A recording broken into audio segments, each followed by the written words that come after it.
Hello, everybody. Welcome back after a short abbreviated break to the EU contender scene here in Week 3, Day 2. I'm iHoldShift, joined back once again with Kenobi and Pulsable. And we've got ourselves quite a pivotal matchup here. We previously saw 2, 3, and 2 teams, but now as we go into our second set, gentlemen, we've got ourselves Inbreads sitting at 5-0, and we've got the side of, UNS Gaming sitting at 4-1. And Plausible, at this point in time, now that we're getting a little bit later into the season, we're starting to see some of these higher tier matchups. We're expecting to see that threshold that we were talking about with the GOATs previously start to be executed at a more high level. Oh yeah, and it's really going to come down to, this is sort of one of those make or break matches. It's not quite make or break, but it's very, like you said, pivotal for both these teams. These are both Grandmaster averaging teams. These are teams that are looking for those playoffs. They are hungry for it. And how you face up against other Grandmaster teams is really what determines who makes playoffs and who does not. How you deal with these nuances of GOATs that we get at the higher levels, where the Zarya bubbles are going, how well is the Diva tracking, things like these are going to determine who's going to move into next week and the weeks beyond looking really clean, and who's going to be struggling to stay in that playoff picture. And I think putting into perspective a little bit the map records here, 5-0, it's a very good record. You're undefeated as well, but 4-1 is a little bit scarier because if you lose at 4-1, you're going to go to 4-2 and 4-2. 2 losses is that very scary position where you might have to play in week 11 or might not get into play at all. And if undefeated into week 4 rather, that's very good as well because have kind of a little bit of a leeway to go. You don't really have that loss yet, so there's not a lot of pressure on you. But having that second loss is going to be very pivotal for UNS Gaming if they end up losing it. Yeah, and you talk about that for UNS Gaming, but I want to kind of focus more about Inbreads really quickly because we see this every so often, especially in the open division where you really are truly getting these younger players a lot of experience. Let's talk for a second about Yikids, notably listed as their potential Pharah player, a 14-year-old coming through again on an undefeated team. That's got to feel pretty good for an up-and-coming gamer, Paul. Oh yeah, gotta love seeing the young talent get in here. Your Sugar Freeze, your Patapans, that kind of talent. I'm hoping he'll pop off today, but who knows? We may just see him on the brig all day.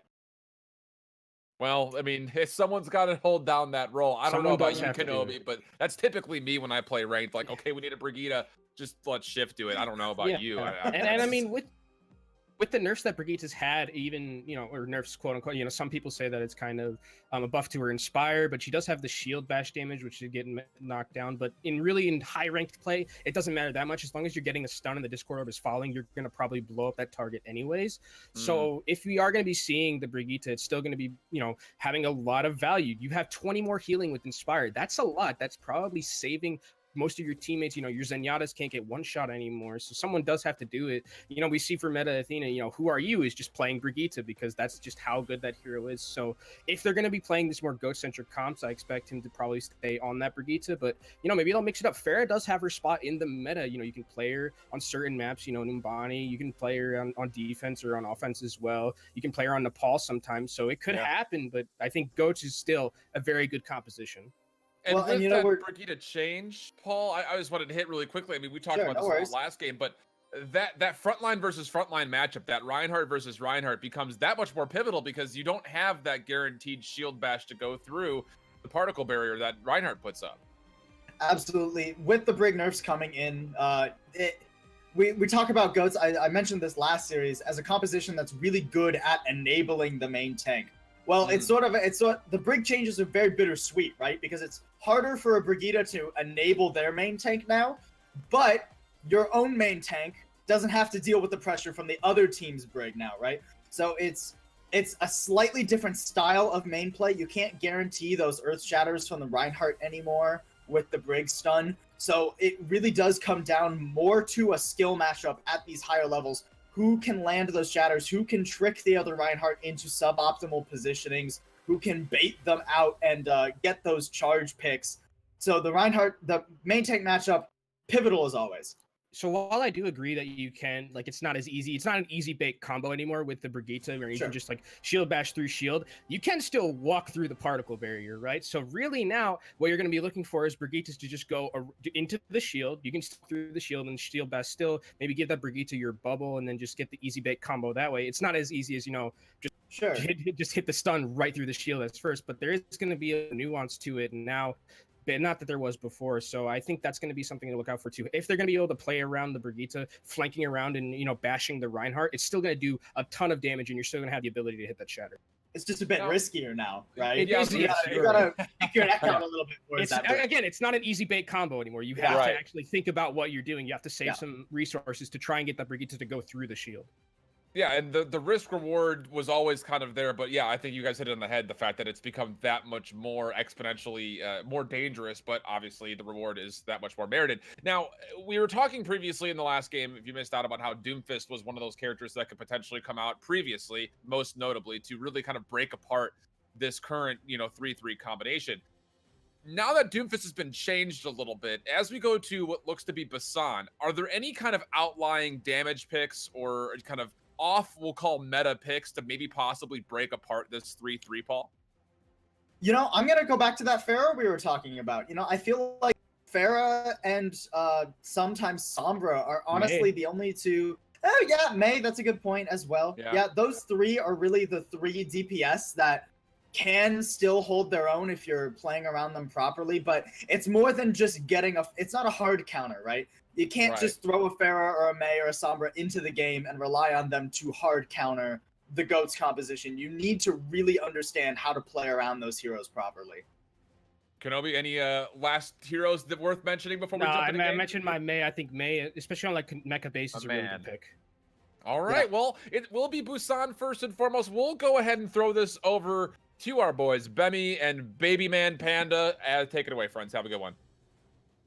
Thank you very much, Shift. Well, it's 4-0 for both of these teams, looking pretty strong here, and both coming together just sort of for Open Division right now. How you doing today, Panda? We're jumping into Busan. You feeling good about this? I'm feeling pretty darn good about this. I love Busan as the new control map in Overwatch has come to be a staple in contenders and now in Open Division. Going to see how these two teams fare out. The desk set it up wonderfully, how these teams are going to be faring out in the GOATs v GOATs matchup. You touched up on it as well. The matchups for these teams, one's 5-0, one is 4-1, so no team really wants to walk away with a loss here. They're going to be setting up each other's Brigettas prominently. I like how Kenobi put this up on the desk. Comes down to this Reinhardt v Reinhardt duel. Dylan versus Yabi Hodin, if I'm pronouncing that correctly, who can get the upper hand and land that upper shield bash stun for the Brigitte. Absolutely agree. The main tanks are very pivotal in this moment to see who gets it down, but the Discord are looking good on target prioritization, and your boy Den is going to go down very, very quickly, and this is pretty much indicating that this team fight is going to go over right away to the side of the Inbreads, and they are just going to go ahead and take this point right away the moment they touch it. Yeah, Inbreads landed a really good Discord orb. One thing that you can definitely tell, it's not by much, but the Zenyatta for Inbreads is slightly ahead of the Zenyatta of the other half. So now they're going to be able to get control, get up on this rally charge. It's going to put a nice little armor underneath the shieldings of both the Zarya and the Zenyatta, give them a nice little extra oomph behind the damage that comes out of both these players. Rally right there. The Earthshare not going to find much, and Dylan will go down right away, but Sile will be able to follow up and get a double kill of their own. Looking pretty strong here. They're going to be able to get a good amount of stun. They're still pushing this all the way to spawn. A little aggressive, but looking like they're still staying strong together as a team. Got a little bit of the ult economy advantage there, though, for Untamed Spirit.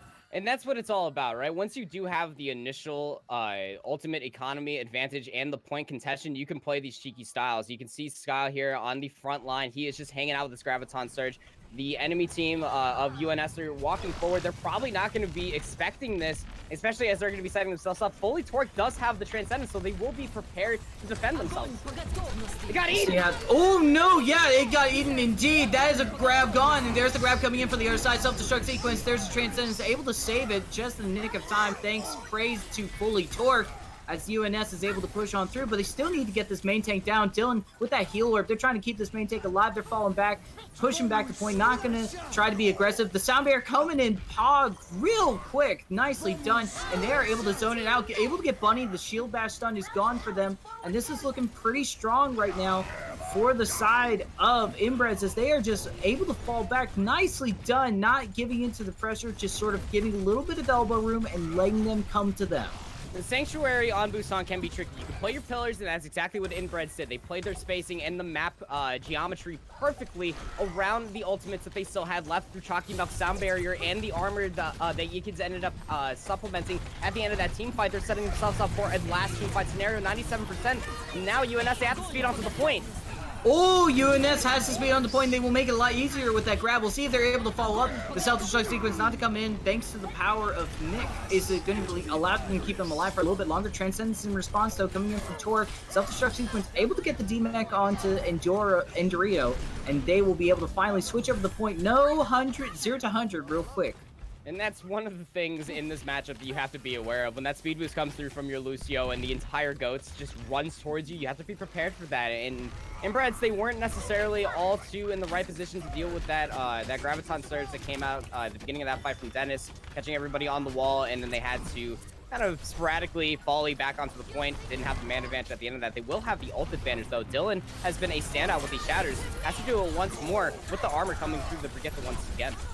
Yeah, that rally is going to make things strong. The Earth Shatter as well coming in is catching a couple of people. We'll see if there's any follow-up there, though. Not to be the case. The self-destruct sequence, though! Oh my goodness, that's going to be the triple kill right there, and that's pretty much got to be the point for Inbreads right at the moment. They are going to have to get rid of that Diva real quick, but there is the whip going down, and there might not be enough time to contest. It doesn't seem to be the case. Sanctuary's going over to the Inbreds. Yeah, the team fight was won so decisively that Inbreds were able to get the point flip and the contention and the round of Sanctuary. In fact, and it always comes down to those minor moments in the Reinhardt v Reinhardt battle. Inbreds is doing a fantastic job of showcasing that. Dylan coming up on the upper hand of UNS's Reinhardt and really displacing him in the final bits of that team fight really opened up Endero's self-destruct to find 3. Reinhardt was one of the last to die in that team fight for UNS. They might have to dissolve that situation just by grouping up and playing more coherently. Now, this is more of a spectacle here. I was move over to Mecha Base. Dennis is actually going to be giving up the Diva, going over to the Mei. This has been a little bit more average seen these days on this current patch because Mei is just very strong in playing around the walls in your own ice wall to displace a few members of the Goats composition can really give you the upper hand as they fight over this high ground. Certainly in bigger maps does provide this zoning. You're absolutely right, and we're going to see how that works out for Dennis right now. Could be just the push that they need to finally get a point on their side of the map for UNS. We'll see how this works out for them. There's the ice wall right there. It does catch them a little bit off guard, but nothing too big. Does zone out the Reinhardt for a second, but they are able to still get Den. Not a lot of protection. They're just going out there right in the opening, and they use the ice wall to fall back, but there's not much to fall back from. They do get Dylan, the main take of the side of Inbreds, but it doesn't seem to be the case. The point's still going over to them. The wall was a little hesitant at the beginning of that fight. Dennis did find 2, but the speed boost wasn't there from their Lucio to aggress onto those members. Good bubble placement. It was No Bird and Yabayon. I'm just going to keep choking over that. I'm just going to call him the Reinhardt player because I think that's a very hard name to say. Dan, we'll just call him Dan. I like that because at the end of the day, they ended up displaced and playing really well as a tank duo and coordinated well. They will have a series of ultimates. More importantly, that transcendence to fight against this Graviton Surge. If they stay alive, they won't. Huge grab as Dylan's just going to rush in there. I kind of like the fact that they didn't drop the ultimates right away. They did feed into a little bit of Inbreds, but I mean, they do have stuff to hold on now, and they could fight back this ultimate economy that they're about to go up against. It's very important for Inbreds there, too. I mean, they only use the Graviton Surge, and they're able to sit comfortably on this high ground, and they're going to have another series of tank ultimates. More importantly, Dylan's Earth Shatter. If they can displace the entire team of UNS once again, they'll have the upper hand. We'll see how it works, and Dylan's able to find Den. That's roughly about it. Transcendence coming into play from fully Torque, but is not going to be able to stop in time for the self-destruct sequence, but it seems everybody is shielded and safe in their own means. Right now, they still have a bunch of going on. They're trying to find maybe an opening for that Blizzard, see if they can get the stun, or maybe just get that grab going, but it looks like they're able to get the grab going in on the side of Inbred. The ice wall is coming in. Nicely done, absolutely. Sound barrier as well, just to run out the gates, fully healed and everything. Bunny able to get a double kill. And this looks like it's going to be able to have a point right there. They still have to go through a little bit more healing, but they're doing nicely done. They're sticking together, not trying to zone out each other. Fully Torque does go down, but Sile and the D-Mech do come in, and they finally get everybody. And a point will be going on over to the side of UNS. UNS, Dennis, fantastic wall, the Graviton Surge. It caught out a few key members of Inbreds as they try to push towards the wall, and by that point, it's just a a couple cleave damage away with Bunny and Den there, able to clean up on those prominently and get the point flip without many ultimates invested. To be able to have this rally and the Blizzard, more importantly, to combo along with this grab could be huge for this defense. Could be huge indeed, but right now the grab is coming into play, and Inbred, and they're dropping the Blizzard along with it. It gets into group up everybody, make sure that they can get them. Nicely done. They are going to win the team fight very quickly, and they're already seeing just the rest of the team, whatever can, just tactically SD, and just now they're getting ready to regroup. But the ult economy is still pretty 50-50 right now. Yeah, still a little 50-50. 93% still on the board for Inbreads, so if they win one more team fight decisively, it could be like Sanctuary, and they could take this round. Yeah. The defenders are playing pretty composed so far, playing around the ultimates that they have. Den's going to have this Earth Shatter. If he stays alive, gets the heals, could be massive. Yeah, and the Mei is so huge once you have that point because the Ice Walls just kind of allow you to sort of dictate where the fight goes and looking pretty strong. Just heading on over to the point. Inbred's here. They can hint it. There's the grab coming in. Earthshatter coming in as well. Self-destruct sequence. Oh, the Ice Wall once again just making things a little bit awkward for the side of Inbred's and just making things so strong. This Mei is looking great. Also getting the stun. The rally does come in from the Brig though on the side of Inbred's, but the Sound Barrier response. Transcendence in too. And these are a trade back and forth, and Dennis is probably waiting for a moment to drop that Blizzard, and here it is right now. And they are going to be able to freeze grab him, and looks pretty strong. If they can just get Dylan, that would be great, but unfortunately not to be the case. Also almost getting a pin, but they do manage to bring him down. Den is able to get that D-Mech and also the kill onto the main tank. It looks like they're still going to hold on strong. Very close fight, but it looks like it is going to go into the favor of UNS, Panda. This team fight lasted way too long. UNS have been holding on to this team fight for a hot minute, and Inbreads have been fighting a lost fight for quite some time. They haven't had the man advantage. They're investing ultimates almost in a lost fight until that Earth Shatter comes down. Dylan trying to get this team fight back in his team's favor.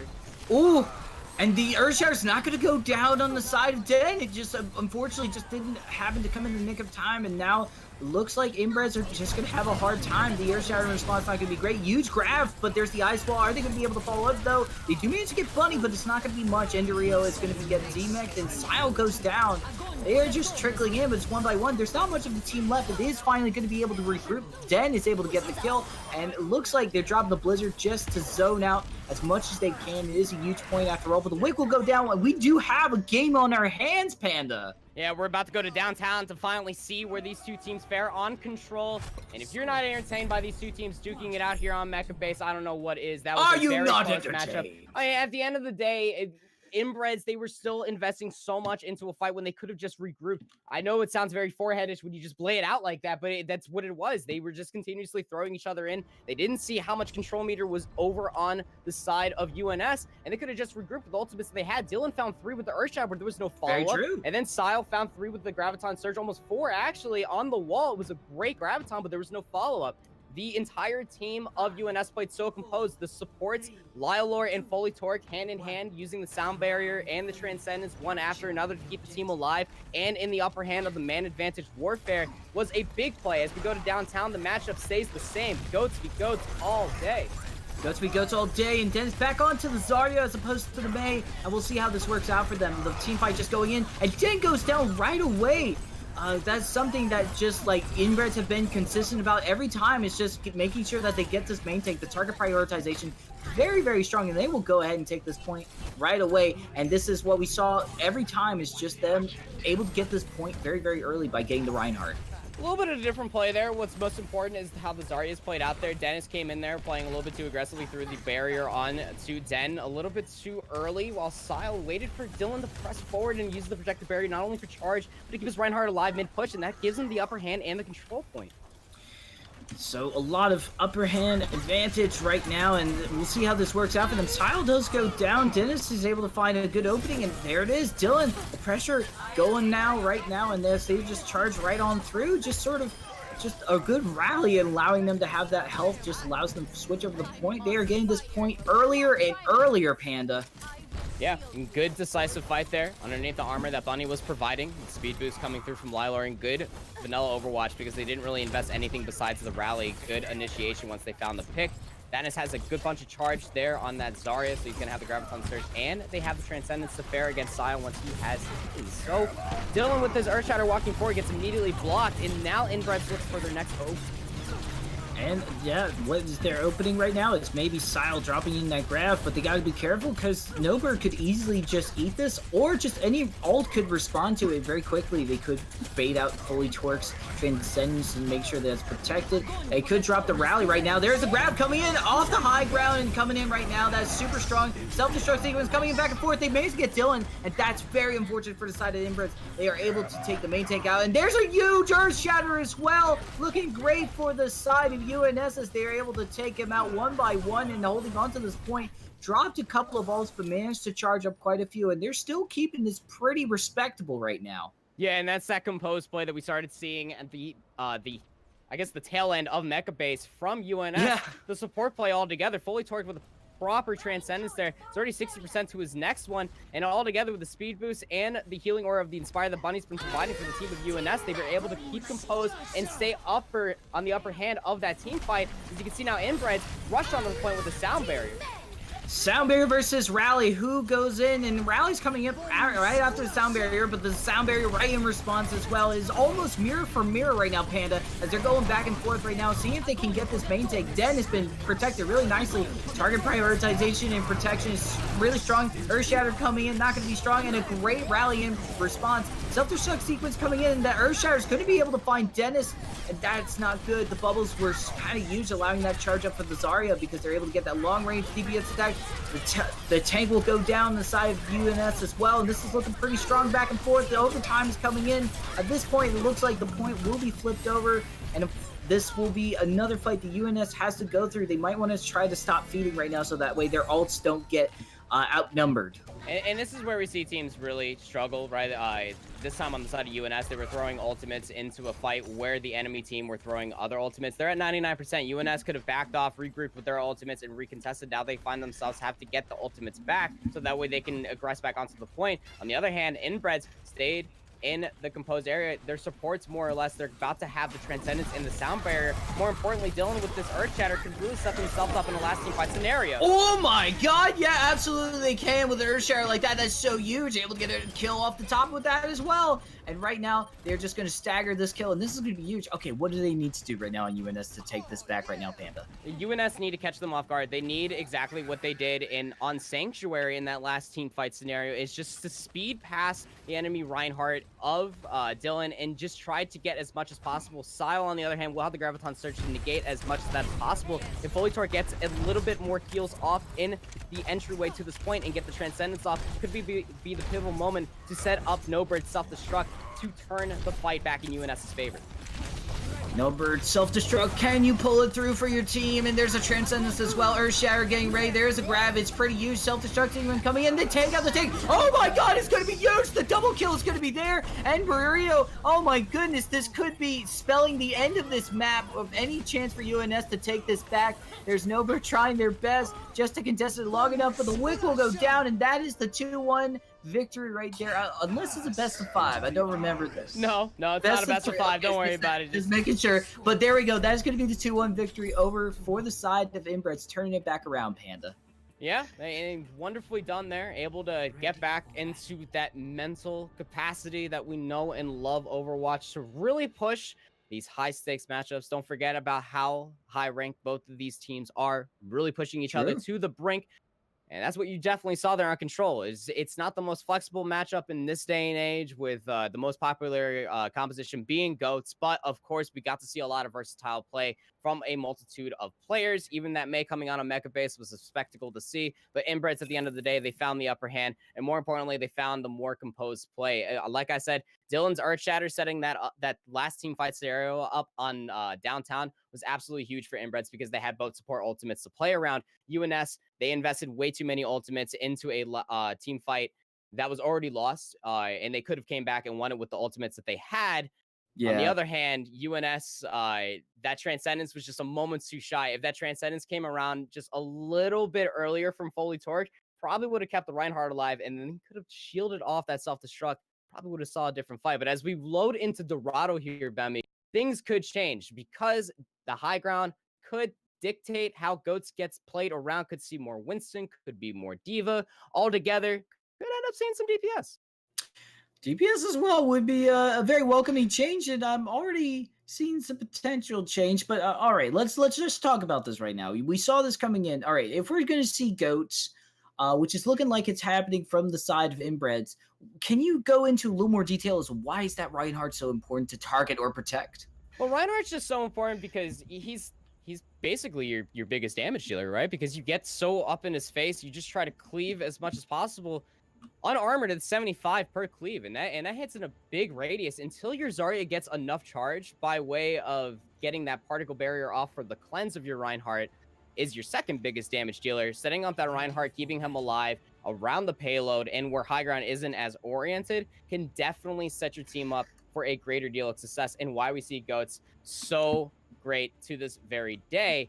On the other foot, though, if the high ground becomes, I guess, too a bigger flavor for these teams to try to contest, we'll just see the Reinhardt go over to the Winston, create a little bit more backline pressure, and kind of control that high ground with the Diva player, kind of closer to that old dive meta where the Zarya is then that DPS style that's just hanging out on the backline, trying to keep the supports alive around the payload. The tanks just kind of hang out on the high ground, contesting it all the time, looking for their pounce opportunity. But again, in this day and age, with Brigitte pairing with Reinhardt, that Inspire change on this current patch, you almost won't see it just because Reinhardt has seen that reboot with Brigitte in-game. Look at this aggressive hold coming out for the side of Inbreads already. This is what Ghosts has brought us to. You can play this closely because you can just speed boost and get another contest here on Escort. Well, forget about the Igloo. We're just going straight to Goats Panda as we're just about to see how this works out for them. Already the high ground just trying to get contested by Nobird, but already this corner is pretty much getting well owned by the side of Inbreads, but they might not want to take this fight to spawn on attack spawn specifically too close, as they could just basically give them too much feeding into ult. They're falling back already, not giving them too much relaxation and making sure that Endero still has their mech onto it. Now we're about to see them fight in this courtyard area, and what do you want? Do you still want them to prioritize the Reinhardt or something different? And sometimes you just have to really, and when it comes to the Goats v Goats matchup and the Reinhardt duel, you can't back down from the fight. You have to trust that your Zarya will give you that particle barrier promptly, but Sile with an early Graviton Surge gets the entire team on the payload. Oh, but the Earthshatter retaliation, though, is still going back and forth. The double kills, but there's the Earthshatter coming in from Dylan, and they're able to follow up, but there's the Transcendence coming in from Fully Torque, keeps some people alive, but Dylan's able to zone them out from that ult, and my goodness gracious, that is going to be pretty much everybody gone, and they are just going, Inbreads are just going to hold on to this point quite nicely.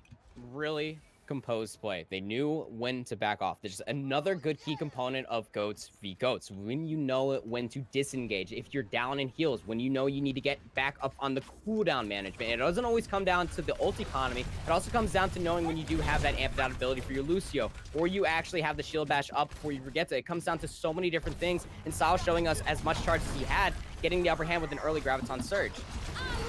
See how it goes for them right now as we're seeing the rally come out from the side of Inbreads as well. Once again, just sort of making, oh my gosh, just a big old pot of destruction as they are just going to take out everybody, looking solid with those pins, the charges, the missiles. My goodness, Panda, this just seems so overwhelming from Inbreads. What tactic do they need to do? Do they really just need to bring this to an ult fight?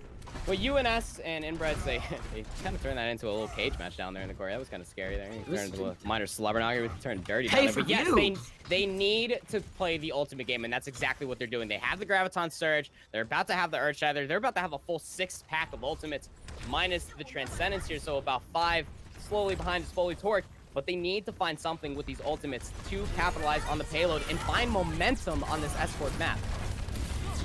Yeah, they really need to find some momentum. There's a grab coming in after the rally, looking pretty strong with the Transcendence with the self-destruct sequence. Isn't couldn't find anything. If does find Dylan, that's a great pick that you want to find. A huge Earthshatter to follow up as well. This is looking like the momentum that you were exactly talking about what they needed, Panda, as they're just going to push on through. And looks like they're finally good to get this point. I don't see them contesting this right now, Inbreads. And some of you may say that they use 4 ultimates to capitalize on point A, but that is all you needed. They save the Transcendence. Fully Torque has that available for Sile that is going to have the Graviton Surge. If they can keep Den's shield stable enough to block off the self-destruct combo in the Graviton Surge, they will remain up on the momentum fair on the Escort map. It is so important when you're on the objective to keep that momentum pace going, to hold forward with the Goats composition. But look at the defense already putting you on the play with the grab.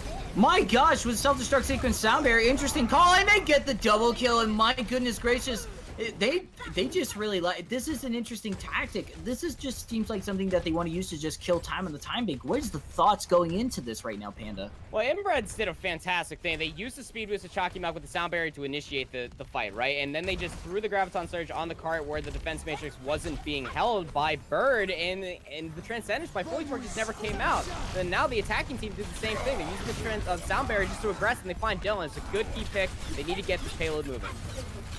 They do need to keep this payload moving. They will use that Zenyatta to the fullest ability to push that payload. As opposed to joining in the fight, the Discord orders may be useful, but it looks like they're doing just fine right now. Taking on to that high ground with no Bird, and this is looking great for them at the moment. Panda, I mean, at the moment, they're looking pretty strong. What do they need to make sure that they stay consistent with? What they need to make sure their target prioritization is? Well, that's exactly what they did right, though. And that's just something goes because, man, Dylan was caught a little bit off guard, didn't get caught up in the speed boost from Lylor, so he got caught out of position. So he got run over. There's a good disengage coming out from Inbreads, but now they're backed up 6v6 here. Graviton Surge from Dennis, however, and the self-destruct. Grab across the wall, the self-destruct not gonna find anything, but there's an Earth Shatter that is gonna find exactly what they need, but there's so much healing going on, but Fully Torque with the Transcendence does keep people alive, but they are trying to get Den so quickly, but Fully Torque able to turn that right around and get Dylan, but they do go down to Sile. The grab is gonna come and try to get No Bird, and they do manage to also find Lylor as well, and that is gonna be pretty much the team fight one for the side of Inbreads, and they're gonna be able to hold on to it, just barely getting that second point. It's a story as old as time. His team's getting held here as soon as the capture was about to go into Lumerical power play on Dorado. I tell you, but it was a good Graviton Surge there to finalize the fight there from Sile. Regardless, they're going to have the self-destruct to set up the next fight. More importantly, Dylan, the Earth Shatter in this last team fight. I could be, possibly. You never know how decisively these team fights could go because Dennis is about to have the Graviton Surge for UNS could go in their favor, but the positional awareness coming out from the defending team of Inbreads, very strong. Oh my goodness, self-destruct sequence as well, the Earth Shatter. Oh golly, gee willikers, that is a double kill with the D-Mech right there. That is looking very strong. And you know what, Panda, you made the caster prediction right there. You said it was going to be the last team fight. 30 seconds remaining. You could contest this, but whew, this is going to be close. They could get back onto the point, and that's why I was saying how decisively it was. It was very quick, and under the speed boost coming from Lylor, they could get back to the point in time. Speed boost is still a very good ability to use, and Reinhardt could charge on the point. Sure, he might have to give his life because of it, but they're coming the back way, the quickest way to get back onto the point. They have the Graviton Surge available, Bemi. They could find an opening in this fight.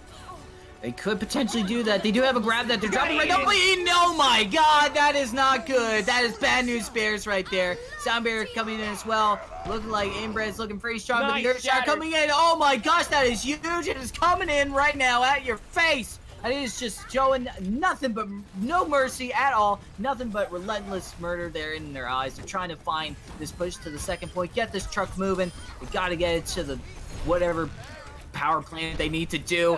And now we're seeing this coming into the second point. They're trying. There's one more fight going. Self-destruct sequence. Is it going to be a little too high? Dennis is on the wrecking ball. Double kill for No Bird. Oh my gosh, it's going to be huge. They're going to be able to get Silent Uquitas, and they're still in. And there it is, a clutch No Bird self-destruct sequence, and we're still trying to get to that third point right there. Yeah, they're finally going to be able to go start charging their power here at the Lumerical power plant, Bemi. And it's Sile through the Graviton Surge, walking back into the point, and it hit the bus way over yonder towards where the attackers are spawning now.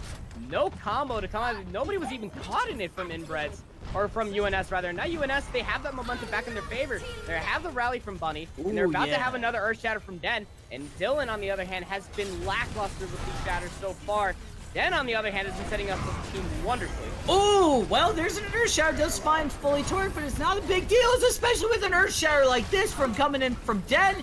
From downtown as well. Mick goes down as well. No Bird is going to get the Mick, but they managed to just get these trades in the. And you know, normally I wouldn't say these trades would be in value of attack, but right now they are looking so good right now for the attack on the side of UNS. Yeah, and the attackers aren't losing the biggest members to get off the payload. They still have all three tanks. They're able to hold forward. Dennis, with all this charge, he's charging his Graviton Surge very quickly, bullying the members, but the healing is gone. Oh, a good move. Saves Den's life, and now they can recontest this to 6.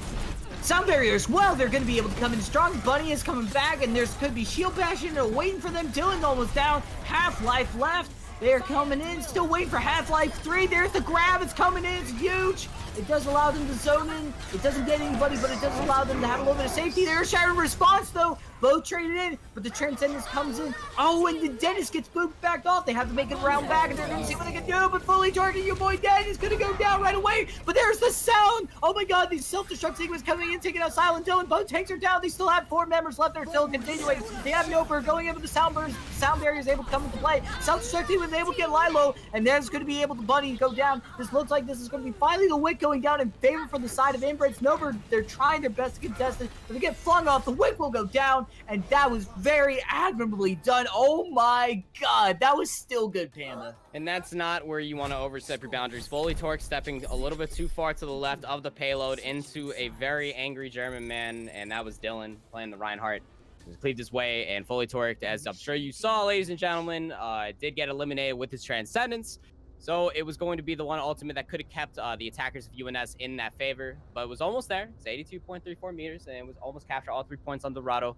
And now they definitely have their win condition set in their eyes for both of these teams. Inbreads, on the other hand, looking strong once they finally found the man advantage in their favor, but they definitely struggled on the tank duel in this fight. It was a different battle once the momentum started shifting in the favor of UNS, and once we started seeing the confidence from Den just to push forward and the composed play from the rest of his tanks, Dennis with the particle barrier at a right time to keep him up in that matchup, his Earth Shatters were looking so good, and it was keeping UNS in these fights, and more or less, it's actually what caught them and captured Point B in the first place. A big 4-man shatter coming out from Den and almost snowballed their way all the way to the 3rd and final capture point. If they can do that same exact style and president around their Reinhardt and duel off Dylan, the enemy main tank of Inbreads, they're going to continue to look pretty clean on Dorado. Yeah, absolutely. The follow-ups are strong here too. All right, dive coming in. Panda, talk to me about this dive. It's not goats. What are we looking at, man? It's not goats, but with the pharmacy, you're definitely lacking heals. It's gonna come down to style to hitting these shots. They can definitely they can dislocate, I suppose, the Zenyatta, but it all comes down to he has to hit these direct rockets to make an impact. A quick barrage could definitely spell an end for the defending team. They're playing very aggressively, playing inside these walls. Farrah's gonna have a hard time finding these rockets. Certainly has high ground advantage, though, thanks to the power of Sile. Just keeping things watching. They are not going for the Igloo strat, but they're certainly where they are if they wanted to do that. But now they are just kind of backed up in this corner. They're just trying to get cover from here. Farrah, yeah, not going to find much results here, but this is kind of backed up in the corner, and I don't really believe this. Barrage is almost ready as well. Yeah, that is pretty nuts. Yiquit is nicely done thanks to the charge of the power of Chalky Milk, if they are able to get this, but looking like they're able to get Sile. Huge stuff from Fully Torque. Sile does get the res though, but they're still just putting on this pressure right now. I kind of like this fallback, this base of operations. There's the barrage, but the Matrix is just going to get eaten. There's the sound barrier coming into play. A Primal Rage coming in for Dylan, and we're seeing an all fight so early. And back into the barrage it goes, and there's Dylan going down as well. I really cannot believe that UNS is doing this right now. Another barrage from Ubiquitous, but they go down to get punished for this. My goodness, Sile's still going to get charged up. Not really contested much except for a laser by Dennison. I cannot believe what I just saw. These were fantastic. These were the support plays that I saw on Busan. Fully Torqued and Lylor. Fantastic play. The sound barrier for the first barrage. The Transcendence for the second barrage. Absolutely shutting down all of the work that the pharmacy was finding for Inbreads, and now they find themselves on the Junkrat just to try to really break through all this armor and all of the shielding that Bunny and all 3 tanks of UNS have been providing this entire time. 2 minutes has already passed for this attack. My gosh, certainly UNS is woken. Sile, it's a great response with the Junkrat, but we'll have to see how it's going right then. The Dylan's about to go down. Self-destruct sequence coming in. Only going to find him but Leolure, but there's a huge grab coming in. There's a Transcendence coming in. A good response. Self-destruct sequence! Oh my goodness, no bird! It's going to be able to get the triple kill. How on earth did he do that? The Transcendence went out so soon, but there it is. No bird gained the quad kill with the cherry on top being Ubiquitous. That's the one struggle that you have there, especially when the defenders are playing so well and spawn camping you. You have nowhere to run, nowhere to hide. The self-destruct was so properly placed. No bird, fantastic play there. No Reinhardt shield to keep everybody alive. The bubble had dissipated from Dylan. Nowhere to run, and they got caught off. And now Den has the Earth Shatter. He is fishing for it. The bubble's already down from Dylan. And now they're Oh, Riptire from side. Riptire's looking pretty good. It does get good bunny, and there it is. A lot of damage onto your boy Den, but they're able to find a lot of healing for them in return, and they're able to find Dylan. Use Shatter as well into Rio, but Yukon is dropping the barrage, but there's the sound barrier, able to respond in just the time, able to dodge out of the way. The Valkyrie's able to keep up with Chalky Milk, and they're doing what they can right now just to fight back, but they're so all over the place right now, Panda. They're just getting zoned and separated from their team. It's so hard, and they got 60 seconds left. And now they're finally going to swap. I can only assume that they're probably going to definitely giving up this pharmacy. Yep, they're going to go over to the full Zen Goats. Probably a moment's day. This is the last team fight scenario. Bunny came back. He's giving the rally to the rest of his team. And Dennis is about to have the Graviton Surge. They're walking into a Goats v Goats matchup now. And that's only so much more charge that he can hold. He's definitely going to find the upper hand in this matchup. Inbreads, they have no ultimates in this fight. No ultimates in this fight, and unless they're able to charge like the mad people they were with that barrage, but looking like it's not going to be the case, unfortunately. Dennis has this grab coming in. Wait for a time. Huge grab. No way to respond to it. Self-destruct sequence coming in down, and it's going to find no results, actually. It's not actually going to be huge, but it is still allowing the team to go in there charging blindly as sort of a flare of victory, if you will. 6 seconds remaining. Someone might be able to get to the point in time because the spawn gate's just so darn Yeah, close. it is true. 1 second left. You're just barely getting on there, and now you can see the disengage coming through from UNS, trying to get the heals properly available, but they still have the Transcendence here. Sile is so close to this Graviton Surge that they might be able to find a slight momentum turn in this fight, but UNS are already aggressing back on to the enemy Reinhardt of Dylan. Transcendence coming in. They're doing the best they can. Mick is able to respond to it. We'll see how it goes. Huge grab. Self-destruct sequence is coming in. Is it going to find any results? No. The shield from Reinhardt. Your boy Den still able to stay alive, but the triple is going down. It is looking pretty strong at the moment. It looks like Inbreads are still going to be able to push this through. A team fight finally won in their favor, but it is OT. It is Holy OT right now smokes. for sure, but this is that was a decisive team fight won by Inbreads, and UNS are definitely happy about that because they have 3 ultimates to contest this payload with. They have the sound barrier to recontest with all the armor that Bunny can provide. In between the shielding and the health of Dennis, he can find a really good Graviton Surge there. This is going to be their win condition, Benny. Oh, it's going to be the win condition. It's so much more. There's the rally coming in from both responses, though. The grab, huge. Their huge Shatter's not going to fight anything, but the sound barrier from Inbreads is going to be great. They're doing what they can to keep this pushing payload overtime happening right now. They're doing what they can. There's a sound barrier response to the UNS, and they're doing what they can. Your boy Den still trying to stay alive. It has no sound barrier up to their name. Doing what they can, pushing it through. Transcendence coming in from Mick, looking great. They're trying to see what they can find with these kills. The ultimate battles just going back and forth. Able to hide in the building, and a huge grab as well to follow up. Dylan's able to get double kill, and this is looking great. Inbreads, they're doing the impossible. They're going the distance. They're trying to get this point over, and they managed to do so. There, oh my gosh, another 2 minutes and 30 seconds going on. What is happening, Panda? The taxing team fight going in the favor of the attackers, just finding good key picks. More importantly, Bunny overstepping his boundaries, going down first or second in that team fight as a Brigitte is not what you want because Den doesn't have the Inspire available to keep himself alive in that mid to end team fight. And Dylan being very good at recognizing when to flicker his shield and when to aggress forward with his cleave, opening up the team fight for the rest of his team. And now they have a self-destruct and another Earth Shatter. Another Earth Shatter, self-destruct, everything. Oh, but the Earth Shatter, oh my goodness, that is going to stop things really dead in his track. Ender Arrow is going to be able to get a double kill with the self-destruct sequence. Looking great here. They're just going to be able to find so much stuff and great results, a lot of value. Look at that alt economy going in right now. They are keeping up with UNS right now, Inbreds. What's most important is that Inbreds are winning these team fights so decisively off of 1 or 2 ultimates. So now they still have the Transcendence available. They didn't get pressured, so they have that against Dennis's Graviton Surge. Fully Torque is going to have to hold on to his Transcendence because Sile is just 24% shy of his Graviton Surge. Back and forth once again. Support ults coming in. Dylan almost going down. That was a little bit risky. A huge grab, though, falling back and dropping it right away, using the payload as a vantage point for that. A huge Earth Shatter in response, though, but the Sounder able to keep as many as they can alive. Dylan does go down, but they still have a 5-man roster still going into this, just still pushing on through, and they are making it very strong contest right now. They made it, and they still got another 2 minutes and 30 seconds left. And this is why I keep saying the word momentum, because the momentum is heavily in the favor of the attacking team. Inbreds are looking very clean. Once they broke out of their spawn, they have not stopped. The payload has broken out of overtime. They have 2 minutes on the board to push it through these last meters because, don't forget, UNS didn't capture all 3 points. So now the win conditions in the favor of the attacking team. The self-destruct coming. Oh no! That's good.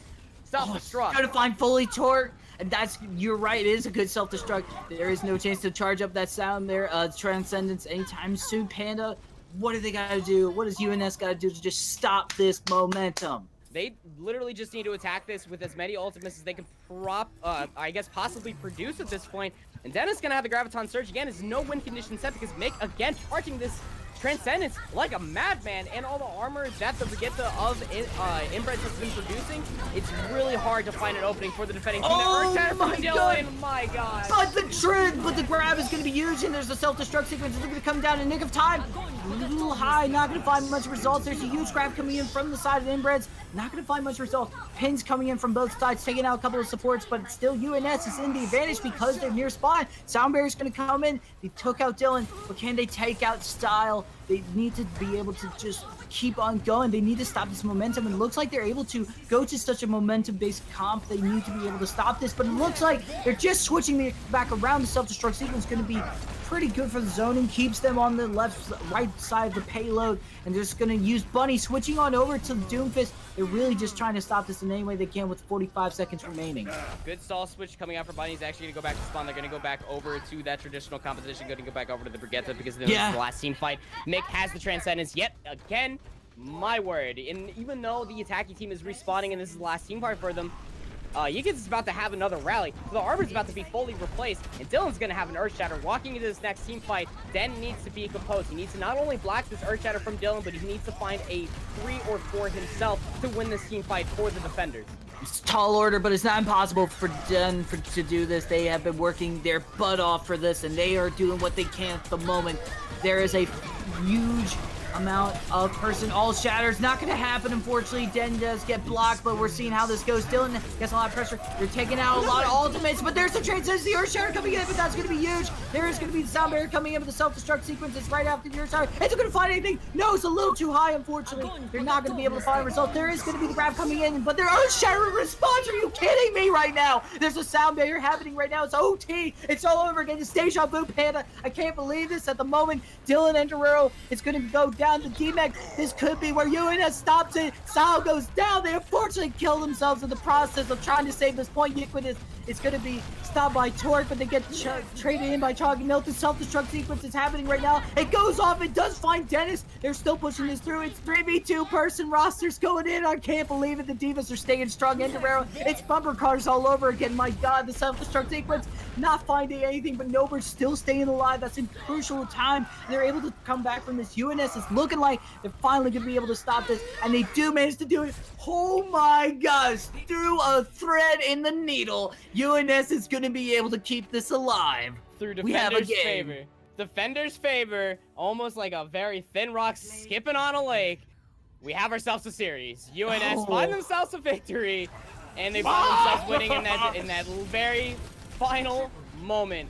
Good play again coming through from Nobird there at the very end. The triple kill really setting up the pace and almost spelled the end for Inbreads on that attack. But I gotta say again, I mean, once Inbreads finally broke out of their spawn, that momentum was a big snowball down there in Dorado, and it was not stopped anytime soon. And that last team fight coming down in the favor really makes you think how good Brigitte still is, regardless of those changes, because of all the heals that she provides. Just keeping your team fight going for such a long time that you get lost in the time and you have to respawn and fight in that last team fight scenario in the 6v6, and then you're just down. I have so many questions, but let's shift this into perspective with I Hold Shift and the Analysts. Well played, sir. Well played. Round of applause to you. Round of applause to you. Let's start things off, boys, because we want to go back to the beginning, but I want to start actually in this second map with specifically how things started on that first point hold for UNS. You see the Pharah and the Widow, and then the Junkrat. You gotta love the way that defensively UNS was playing to start things off. And I think for UNS, the thing I liked most about how they were playing is their rotations, right? You know, they rotated, you know, they saw that the Pharaoh Widow was coming out, so they rotated into the little house and contested the cart from that little cubby way there. And then once they saw the Junkrat and double projectile spam came out, they moved back onto the streets phase, so Junkrat's not going to gain the value, and the Pharaoh neither. And Ikiz there got a barrage, and 2 barrages in 30 seconds, and it did nothing because they were just covering the Pharah every single time, covering the Junkrat as well. So I think they did a really good job with their rotational play and holding them in that spawn for as long as they did. But then, you switch over to Goats, and Goats is a really good composition still. And that's one of the risks you run when you don't run Goats out of the gate, right? Is, there are gimmicks to these different compositions, right? The Widow Pharah is perfectly viable, but if the enemy team finds a way to play around it, then what do you do? Well, you have to swap, and that swap did not come through nearly quickly enough. I would have liked to see, after that first rotation, an immediate swap to Goats. Oh, they want to hold in the room? Okay, we're going to play Goats. Because they don't have the Mei, which you need to hold in that room efficiently, right?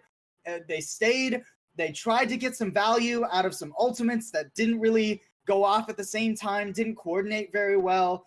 And if you just switch to Ghost and that snowball starts 2 minutes sooner, we could be looking at a very different scoreline. And you got to go back to the whole Pharaoh just 0 for 3 on those barrages, two of them in a row. And we were talking when we were in the background, as soon as you missed those first two, might be time to reconsider. It took them a little bit longer, but you hit on a really good point here, Paul, and that was the simple fact that there were ultimates going all over the place. We saw a lot of whiffed grabs, not just Eden, but just placed in spots that were sucking in one, if any, players whatsoever. That was kind of the storyboard for most of what happened on Control and Busan. So, Kenobi, I mean, where are things mostly going wrong? Was it just a shaky start, or was it just over ambitious? We saw Dylan throwing out a lot of really from like downtown shatters. Kyle had a really downtown grab on Mecha that no one could follow up on. Is it mostly that, or is there something else to consider? Yeah, I think some coordination issues and maybe some shot calling is partly part of the reason of why this is happening. A lot of the times, and what I'm seeing from both of these teams is they're basically throwing ults away at fights at fights that are basically over, right? We saw in the start of Dorado for UNS's attack, they're going in and then they get grabbed, and then 2 people die, and then immediately a trance comes out. Like, that's not, you don't want to be giving trance to that fight. Shatter, I can understand because you're trying to counter the damage coming in from the grab, but trance you need to be keeping. And with a lot of these ultimates, they're just kind of being thrown out willy-nilly. It was weird because Inbreads on the first point on, when we were on Mecha Base and they were playing Mei, they were playing very well against their combos, always using the Mei Blizzard with the Graviton, which is what you want to do. You don't want to really Kobe out those. So I think it was kind of weird to see Dorado after how well Inbreads had played with their ultimates beforehand. It seems like everyone kind of just got the Dorado bug and just were just throwing out ults left and right, didn't really know what they were trying to do with them. And Paul, we were also talking not just on certain ultimates that were missing, but also the simple fact that there were so many defense matrices not soaking in things like fire strikes. I mean, there were so many that got out for free. When you look at something like Goats specifically, where it is very ability dependent, that's something that you cannot allow to happen at this level. Yeah, abilities are, like, we talk about Goats a lot as one of the strongest ultimate-based compositions in the game, but it's also just one of the strongest just dry fight compositions in the game, right? You have so many things that mitigate damage and deal damage at the same time a lot of the times, right? Like, you have to be finding value 100% of the time, and you need to know what value you need to be looking for. So when it comes to the D.Va defense matrix, you need to be shutting down the fire strikes from the enemy team, especially when they're at long range. Because if you don't, we saw it on UNS's first push, right? Yabo built a shatter far quicker than his counterpart. 50%. And it's not, right? Twice as quickly as his counterpart. So it's not just the defense matrix either. It comes down to Zarya bubbles, which have been in the wrong spots. It comes down to Brig bashes going into shields a lot of the times. Those are abilities where you can guarantee value, and you should be, I would say, 80% of the time. Fair enough. That's a good number, I think, to put on it, too, if you're able to get to that level. Now, before we go back in the game, we're getting tied up 1-1. We started the game off with a lot of shaky ultimates, who hit them, who didn't hit them, but it kind of resolved at the end of this second map of who used that last ultimate properly and who maybe used one when they didn't need to. So for you guys both, started with Kenobi, what are those situations where yes, use that last ultimate versus no, don't use that ultimate? What are you looking for as far as who's still on the board when you make those calls? So I think if your Reinhardt and Brigitte are dead, that's probably a fight that you lose. Reinhardt and Brigitte are the two probably most important parts of a GOATS composition. And when those are gone, you lose a lot of, you lose your stun, you lose a lot of your healing as well. You lose the cleave damage coming out from the Reinhardt. When those are gone, I don't really want to see you trancing unless you can guarantee that, the other team doesn't have a trance and you can maybe grab and clean up that way. But it's a lot of variables to say when you should trance. And I would like to see them maybe think about those a little bit more instead of just saying, oh, like a lot of my team is dead. I'll just hit trance and see if we can clean up this fight early like that. You want to at least have some ultimates that you can combo with it. Again, it just comes down to that idea of guaranteeing value, right? You can throw out these YOLO transcendences, these YOLO grabs, yeet them from long range, right? But you just don't guarantee the value. And GOATS is a composition where you can guarantee value, even if it's just baiting support alts or out of the other team. That is value, right? And so there's no reason you should be just praying that this works, right? You should come into every team fight with a plan. Well, plan might sound better than it might actually end up being an application. Hanamura is what we got up next. Let's send things back to the boys on the calling desk, we'll call it, I guess. Bemi and Panda, take it away, boys. Have fun. Yes, hello, Shift. We're doing just fine here on the call-in desk. And back here, Panda, we got a series on our hand. One doesn't want to lose momentum, and the other one wants to not go X and 2. And my goodness, Panda, I got nothing to say here, but this is high-stakes situation. And the casters, the analysts did make a good observation, which is that maybe the nerves are getting to them. Maybe the shot calling isn't as strong. What do you think? Honestly, I mean, when you're in such a high-stakes matchup, it's honestly... Sorry, I had to hang up that call. My bad. Hello? I'm sorry. I had to hang up. We were on a different call. Oh, you're right. I'm sorry. Yeah, Hanamura, the flowers really get in the moment, and I just forget all this Overwatch just happens, and I had to take a business call. But I think when you get down to it, Bemi, I think they're definitely right. In a high stakes matchup, when you're a very great team against a very great team, you're gonna see these minor mistakes happen. Misplays will happen. Big, huge earth shatters are going to happen. The follow-up might not always be there. Comes down to those very decisive moments. And I just think in those final bits of Dorado, we just saw UNS come up on top of that. Yeah, absolutely. And we'll see somebody coming on top of that. Zen is going to be dealing with that Winston coming in with the dive. And this is looking very strong for them. Able to stop Ghost this time. I mean, it's pretty strong dive when it comes onto defense for the side of Hanamura, especially when you're going up against Goats just because of that open field at the very beginning through that choke. It's a very, very quick push there from the attacking team. Yeah, I got to say that UNS were definitely a little bit advantageous there just to kind of push forward and just wait for Dylan to counter dive more or less and just to find the pick of fully torque. Really displacing the supports of UNS, not what you want in the Ghost comp. They're going to try to attack him one more time. They're going to take this old tip your hat to the Cloud9 strategy. Go all the way upstairs, cross the bridge, take over the little health pack down there, and try to see where they can attack that. To Grandma's house we go, and we'll see if they're able to find that point as well in the process.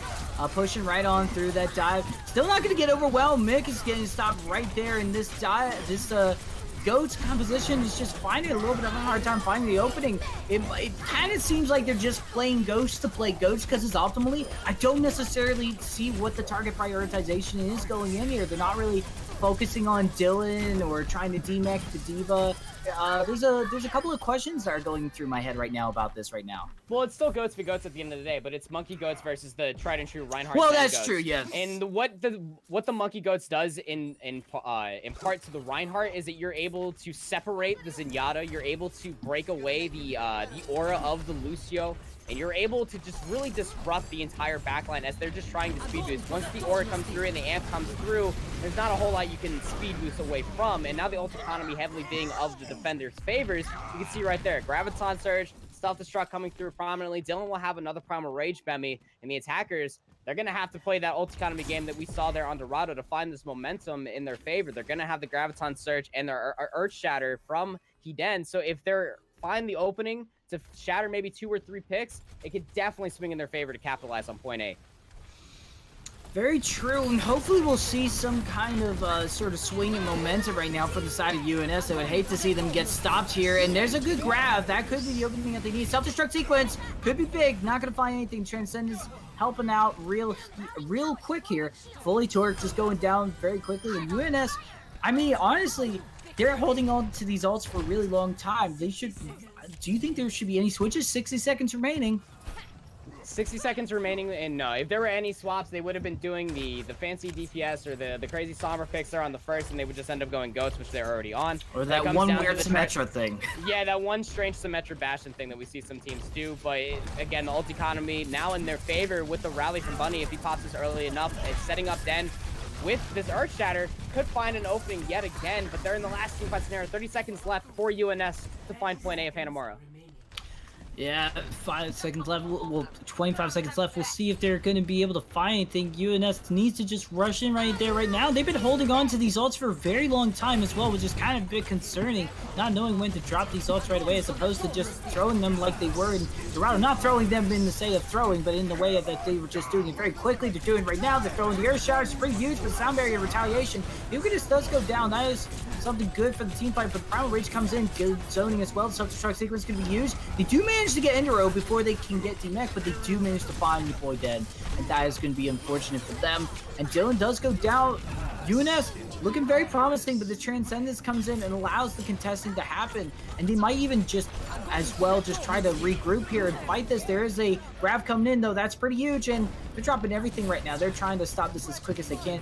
This Lucio, man, it is going as quick as it can to contest, and that is pretty much going to be it. They have foregone the contesting. They have used up the time make as much as they can, and they've pretty much done very well. Really good ult tracking coming out from, or just, I guess, ult play coming out from the attack team UNS. Dennis being composed. They got the Transcendence out from Mick and then grabbed it right up. They found the final moments, and they were able to ignore Chalky Milk, just trying to stall as much as possible. And now they have the snowball opportunity without any ultimates, so it's just going to come down to vanilla Overwatch, which is why they're going that bottom route. They're just trying to find the enemy team off guard, and once again find that key pick onto Dylan first. Doing what they can right now. There's the rallies coming in from both sides, and right now there is a Sile up on top of high ground, dropping the grab. Beautiful stuff, just rushing right on in there. And there's the Transcendence coming out right now. This is pretty much taking out all the ultimate economies and making it a little bit awkward here. Primal Rage coming out from Dylan. Earthshadow not finding any results from Den. Unfortunately, UNS, they are trying to get their first tick, but there's just stuff getting in their way from doing that from the side of Inbreads, as they're just doing their voodoo right now. The Doomers get a pin. Enduro does go down, and there's a Sabir coming in and gets Silent, also gets Mick. That's pretty fine there. Does get Bunny. These trades are going back and forth, but it is in favor for defense still. There's a grab going in, I guess, just to play it. I don't fully understand what just happened there, but hey, whatever floats your boat, I suppose. They're doing what they can at the moment, going back and forth, just trying to find if they can take out tanks. Who can take out the tanks the fastest? Dylan switch on over to the Wrecking Ball.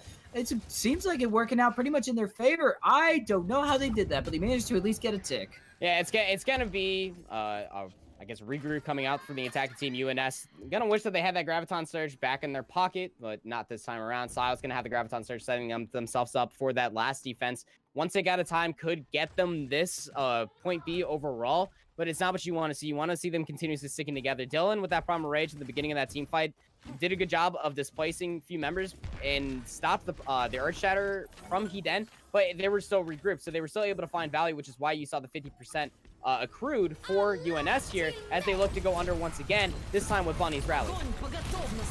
Rally once in, going in. We're seeing what they can do. Grab is going to be used. Self-destruct sequence. Oh my goodness, they broke the shield and Bunny goes down. That was a boop as well. Oh my gosh, that was just like a Rube Goldberg machine of Overwatch. That just was just triggers after triggers after triggers, and it's just so interesting. Just activating all these effects, and oh my gosh, Panda, this is looking pretty strong right now for Inbreads. One of the most important parts is why you see teams do the Graviton Surge and the Self-Destruct, is because Self-Destruct, when you're in the closest radius, don't forget, is 1,000 damage. So it breaks through armor, it breaks the shield instantly, and it gets you in the upper hand of the team fight instantaneously. Even if you find 1 or 2 picks, you're going to win that decisively, because you can't take point B of Hanamura, or any assault map for that matter, without the man advantage or all 6 members of the attacking team. So now UNS attacking on the high ground this time. He's going to have the Earth Shatter. Chalky Milk with the opening frag on Lyle.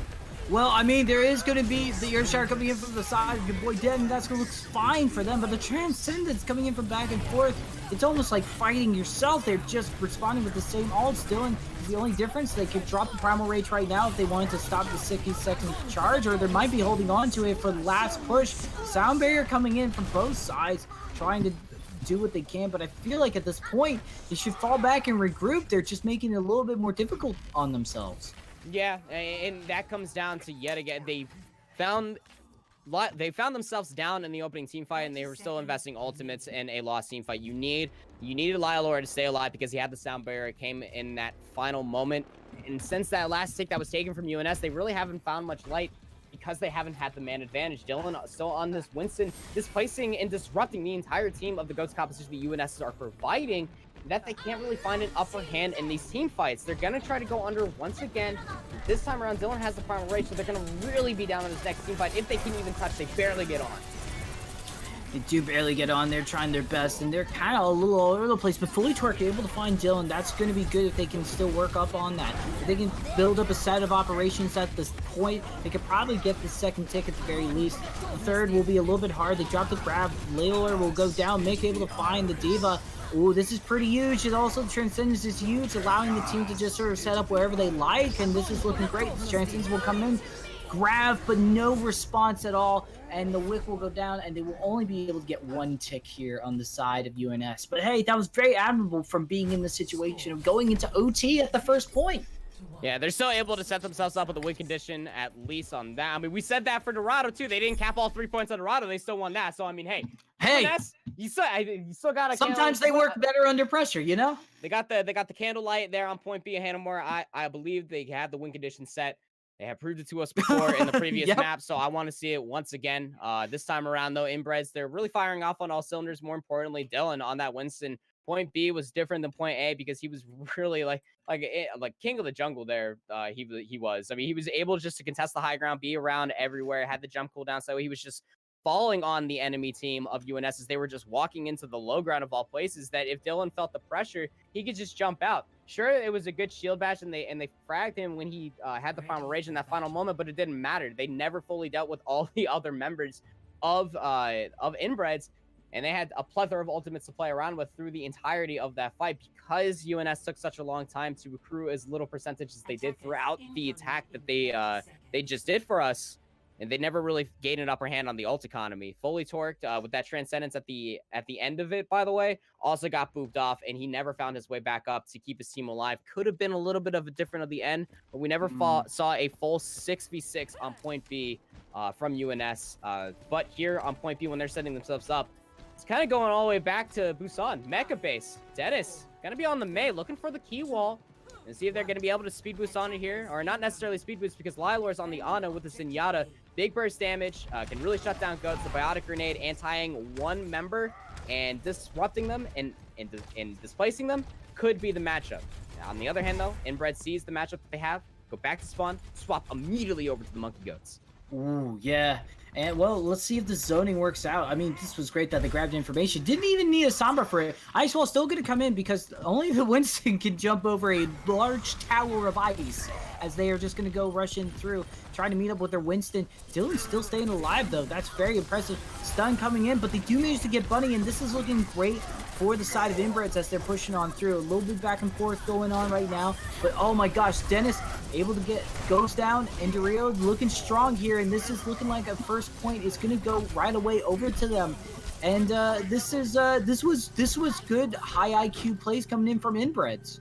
Yeah, Inbreads, fantastic play. They sped boost from Chalky Milk all the way in, gating any effects of the wall whatsoever. Good choice in the Monkey Goats composition. Set up Mick on that high ground, just raining in orbs of destruction. Ooh. And proper Discord orbs for his team to pounce on. At that point, it's kind of going back to old true dive. I mean, you get a Winston player just to chase the purple bubble of the Discord orb, and you get this wonderful play. Going up on the high ground, setting up a snowball, perhaps 4 point B. Oh my gosh, well, the Earth Shatter comes in, but the Transcendence as well.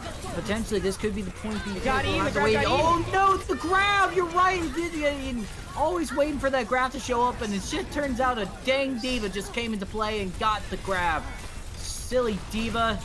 Grabs are for games. Anyway, self-destruct sequence coming in, and Dennis takes them out, saying no. Darias are not for the gates. They send him right back to spawn. Sal looking great, taking out Snubber. I actually think they could take this point right away. They're doing the best they can right now. Your boy Den is still just holding out from the back, seeing what they can with their Winston, but unfortunately with the Discord orb on them as well, it's just not going to be easy. That's the first tick. The second tick. Oh my goodness, there's Dennis with the Doomfist for 3 seconds. Still trying to contest the best they can. Does allow Nobird to get on the point, but how much longer? This is just going to be trickling in one by one. There's a grab. They're doing what they can to go in. Bunny hops in as well. These are the fastest characters alive you can find in this game that they're just trying to throw in there, and they're doing what they can, but it is not going to be working out. It is the inevitable. Inbreads will take the third map. Yep, and Inbreads are going to be able to go up in the series, take the advantage as we head into our next map of Hybrid, I do believe. So, as we see this play of the game from Dylan, really enabling himself on the Monkey Goats and why it's so powerful. Look at even the Primal Rage, not the most damaging ultimate in the world, but just what the Winston does in general. Displacing, disrupting is what Winston does so well in this day and age, in this current meta of Overwatch. A little different than your normal flavor with the Reinhardt, sure, but Dylan really showcasing his main tank skills here today. Hanamura, however, on that point B, the snowball was set up so wonderfully. The composed play coming out from Inbreads as they got pushed to the brink on Dorado. You almost got to think that when they took that halftime themselves, that they also kind of thought to themselves, what can we do differently in this matchup? And it was just that, just disrupting and really dislocating the supports of UNS. More importantly, not letting Fully Torqued find good key Discord orbs and really finding Bunny out of position is how they were able to come up on those team fights so decidingly. And as we go into our hybrid map, Bemi, we are going to a carnival ride because we're going to Blizzard. I love Blizzard World, and just one thing I wanted to mention before we jump into this is that I did notice that there was a little lack of regroup. There was sort of like in the sense that Goats, I personally believe that they were smart in thinking this, that it is a momentum-based composition. You want to try to get as much momentum as you can, but in the end, if you're just pretty much feeding ultimates and just having 2v5 fights, it's not going to be valuable at any rate. But the past is the past, and we're here in the future now, Panda. And we're starting at Blizzard World and looking like it is going to be the Winston Goat. Once again, covers a lot of ground. Yeah, it does cover a lot of ground indeed. More importantly, it gets you to the high ground very quickly. If Dylan and Andrio can continuously contest this high ground and take it away from the Goats, that is more accessible here on Blizzard World, being more accessible, that they have more access points to get onto the high ground rather than using movement capabilities to get up there quickly. With the speed boost of Lylor, they can get up there just as fast. Dylan can really shut that down by a good, what I call a Goomba Stomp, Winston shift in his leap. I like that. Can really knock a few members, more importantly, the slower members of Fully Torqued, away from the team of UNS, and they can continue to gain the upper hand. I like the Winston Goats that Inbreads has been playing since the half. It really worked out for them on Hanamura, and they're gonna try to find the good success in this matchup. Oh, I almost was about to say, I was like, Yudon, if you come out here on this hamster, that is going to be a very interesting choice, but they're going to come out the tried and true Zenyatta Goats composition. Nobird will swap off the Hanzo just using the Sonic Arrow, looking for any sort of cheeky holds. There's no cheeky holds. There's only a very angry scientific monkey named Dylan waiting to pounce on your backline. That is very true. And science is the essence of imagination, and we'll see how imaginative they can get with these kills. And looking at it's looking pretty good right now. Mick on the high ground, able to get the Discord orbs, and looks like good shot calling right there. And they are just going to pretty much stop this full head, getting the main tank out of the way, and they are just falling back to spawn right now. Yeah, it's almost like when Dylan gets into the backline, just UNS don't really know what to do with it. They land the shield bash, but they don't get the burst damage because the support is there. The Harmony Orb is already available. Armor pack to come out from the player of Inbreads. They're really doing a good job of supporting Dylan on his antics in the backline. He doesn't even need to leap back there. He's literally just dropping on him, starting on the high ground and leaping out when he's feeling pressure. Look, he already found Lylor. Oh my goodness gracious. They managed to find 2 of the 3 supports, and Buddy's about to go down. They're all by themselves, and they're just falling back. I honestly like the idea of maybe just sort of sticking together as a bunch, because if Dylan just jumps in when they're like all grouped up together, they can just easily gang up on them, and there's no punishment if they group up together apart from grab. And let's be honest here too, what this composition does, you can see them continuously push off the high ground, but there's always one member that's always still up there, and that's Mick. It's kind of like Hanamura when they attack. He's just hanging out on the high ground, finding good Discord orbs, uncontested orbs of destruction coming from the high ground into the enemy tanks of UNS. They finally use the speed boost just to try to shield off as much of that pressure, and they're going to be able to get onto the point. Dylan, still creating the pressure, has the Primal Rage built. Oh, but Den goes down. The Primal Rage, like you said, is coming in right now. And they're just going to be able to wipe this up. They may not even needed it, but it will certainly put the final nail in the coffin as they will just go ahead and take this hold again. Oh my goodness, just there's not even enough ult charge to even consider this good. The 2 minutes has passed in the game so far, and so far the defenders have barely even scraped into their resources. The attacking team have barely able to gain resources, but that's the play that they need. They need to continue to build as much ult charge as possible closer to this Graviton Surge as Dennis as they try to get into this closer room. That's not where you want to be. They have self-destruct throwing in there. Oh my god, good shield. Woo. Oh, yeah, that was close as heck. As they're just going to try to go in, maybe get a ride on that Eagle, see what they can do. The Earth Shatter comes in right now. Not going to find quite a bit, actually, as your boy Den's going to try to rush on in. And this looks like the opening that they needed. They just stayed strong, pushing through those ults, and they will finally get this point within the time bank, Panda. Thank goodness. Great showing right there from UNS. It was a fantastic shield from Eden. The self-destruct didn't find any value with the bigger bang combo. And Dylan with the Winston indoors like that, he had nowhere to escape. He just found a bunch of cleave damage from the Discord Orb. Fully Torque that's just living on the Winston. Didn't even use his Primal Rage to stay alive. That team fight is heavily in the favor. And yes, the payload is unlocked for the attacking team of UNS. But now the defenders already pushing through the archway. They have respawned together. They're going to take the fight early. Fight early, maybe even the main tank early as well, but your boy Dan is still going to stay alive thanks to those fellow supports of theirs, and they're going to stay together as a group. I like this now. They are understanding that they do fall back, but they don't fall back altogether in retreat. They fall back to give a little space. It's a little bit of a fencing kind of game that they have to go back and forth with each other, and it looks like UNS is starting to understand that really well. Looking at that ult economy as well, it's looking very good for UNS right now, Panda. Yeah, and now that UNS are finally dealing with the Winston, Dylan is giving up the science and going over to Reinhardt. So he's going to be going tit for tat, Zen, Reinhardt, Goats v Goats on the streets of Blizzard World. They have a few ultimates to play around both teams. In fact, a 6-pack of ultimates coming out from the attacking team, setting themselves up wonderfully. The defenders, however, have a 3-pair of support ultimates to play around with. Sile just got his Graviton Surge up. Who drops the grab first is my big question, or who will be able to eat it as the diva? That's something that we're going to have to see if they get grouped up. They're kind of staying a little bit spread apart from each other to see what happens. Huge grab, though. Self-destruct sequence coming into play. Not going to find much. There's a grab coming in response, and Earth Shatter as well. No contest. It's self-destruct just coming in the nick of time. They're able to get back up and shield as Dylan. Unfortunately, they will go down, and UNS nicely done. Just responding with the grab into the sound barrier. Even though they didn't get anything from the self-destruct sequence, they were able to control the fight a little bit more. About 5 ult. That was 10 ultimates used. It was a lot. That was 10 ultimates used in that last team fight across 5 on each side, and that was a lot of particle effects to digest there. But at the end of the day, the momentum still being in favor with those that can use the payload to heal. Don't forget that the payload still gives you that minor bit of an upper hand when you're trying to get that final blow on the one individual. And when the burst heals coming through of all 3 supports of UNS, they're firing off on all cylinders here today on Blizzard World, Bemi. Dylan did do enough, though. He got enough Earth Shatter to walk forward with, and he finds 3-4. Oh my gosh, they do manage to find some great value with the Earth Shatter. Can they follow up and get 10? Yes, they will. Dylan does that so personally. Make sure that they will get followed up with. But I mean, the ult economy percentage is a lot less scarier than it was earlier in the beginning of this game, Panda. Yeah, that's right. But if you take a look at the side, the attackers are about to have a plethora of ultimates walking out of spawn. Mick needs to hold onto this Transcendence and be ready for Dennis to try to grab as many of the defenders as possible. As you can see, now UNS, they're aggressing as quick as possible. Bubble already thrown down from Dennis. They're looking for these tank ultimates. They are looking for it indeed, and there it gets Earth Shatter. It's huge. They're gonna go in, but can they follow up with it? They do manage to get missed. That's pretty good right there. The Transcendence not gonna come into use, and they will kind of be able to pressure them in the spot. They gotta remember to push the payload.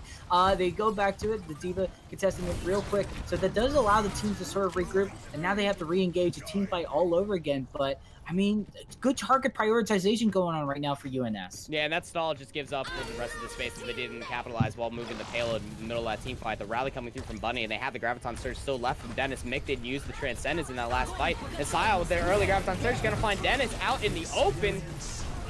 Ooh, these self-destruct sequence coming in now, but the Earth Shower will come in. This might be huge, actually. No, the shield coming in just in the right positioning. Sound barrier will come in right after that. Looking pretty strong. A little armor dash of armor just to top it all off, but the sound barrier come back in return. And my goodness, this is just such a tennis game of ultimates going on right now. I'm really impressed from both sides, but right now it looks like Inbreads just having a good understanding of what to do, and they're just going back and forth. It's the fencing game all over again, tennis back and forth games, just whatever you want to call it. But right now, Panda, what do they need to do to just close this out to get the 3rd point for UNS? UNS did a great job of disengaging there. They recognized that the defending team of Inbreads used 3 support ultimates, so this win condition could be theirs, but they didn't ult-track Style to have that graviton surge.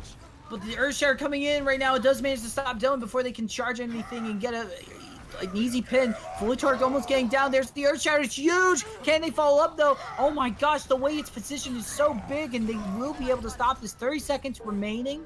The ult economy right now, they do have a grab coming in, also with the Lucio sound barrier potentially at 15%. They only got to worry about a little bit right now, Panda. And Mix about to have the Transcendence on the other side, so the Graviton Surge Dennis has accrued in the last team fight is almost about to be negated. 15 seconds left on the board for UNS to find their attack on at this point. Bunny needs to pop this rally early so that way they can get the speed boost and all the armor available. They're looking for this backside, but the defenders are wise enough. Dylan's already cutting them off. The payload's way too far. They need to speed onto the point.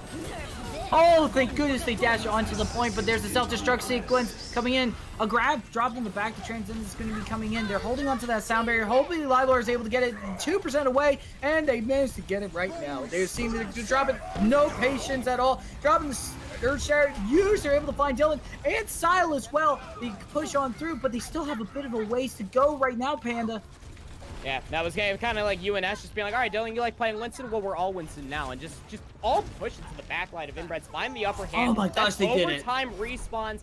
Too long for the members of Inbreads to respawn, so UNS finding the upper hand. In that moment, the self-destruct didn't find what they were looking for. Inbreads found themselves completely disrupted as they had some members looking at the payload and some members looking at that flank with the entire team of UNS running. Big brain macro play coming out from UNS to cap all 3 points of this hybrid map. So now what they need to do is continue to win these scrimmages and really kind of, I guess, stall out as much through 1st, 2nd, and 3rd before the payload caps and take advantage of the defender's favor. If they're able to play that game, much like in Dorado, Bemi, they can find themselves pushing this in a further series. They may well and could potentially do that. I would honestly love to see a game 5 of these groups. They've been absolutely nuts. I love it. But all right, enough about me just hyping over these teams. Let's talk about the compositions right now. Panda, tell me all about it. Well, Hiden is actually going to come out here on the hamster, so this is kind of, this is very interesting altogether. This is a very oppressive style that we were seeing out. A little bit more oppressive than the Winston goats, if you will, because of what the hamster brings. It's not necessarily a biggest main tank because he doesn't bring a big particle barrier to the party like Reinhardt, but he brings enough shielding for himself. And as we were about to describe as why it was so bad, he then was just like, you know what, you're right, Panda, it's bad. I'm going to go play Reinhardt instead. And so now we're going to have the mirror matchup, Zen Goats versus Zen Goats. You don't want to play Winston here, Dylan. He understands that because you got to go tit for tat. Reinhardt v. Reinhardt. You got to get control of the payload and go back to that tried and true momentum shifter and keep it in your favor. Keep it in your favor indeed. Not going to go for that cheeky Winston play. They're just going to go right in there, fall back to point, and see what they can make of the team fight there on the ground. See if they can find the main tank. Just some good old-fashioned stun the Reinhardt and see if you can knock him out. Dylan almost going down, but the support nicely done, prioritizing them. Fire strike onto Bunny. That's pretty huge. That is very helpful, especially with the fact that there's no shield stun. They could pretty much, they might be even giving up this point now. They're falling back. They're disengaging from the team fight, seeing what they can do, because they really just want to wait for their Brigitte to group up. They don't want to try to take this team fight. And yeah, are they going to C9? Oh, that is just a thread of a tick left. That is just going to go happen, and they take out your boy Den.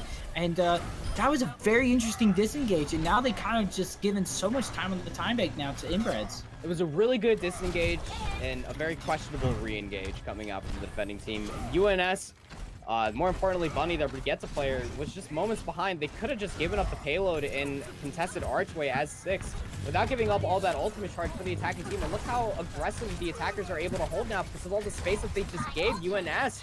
A minor misplay there. They're going to have to be careful of the 4 stack of ultimates. More importantly, Sile with this Graviton Surge and Dylan with the Earthshadow. We've seen it through the series.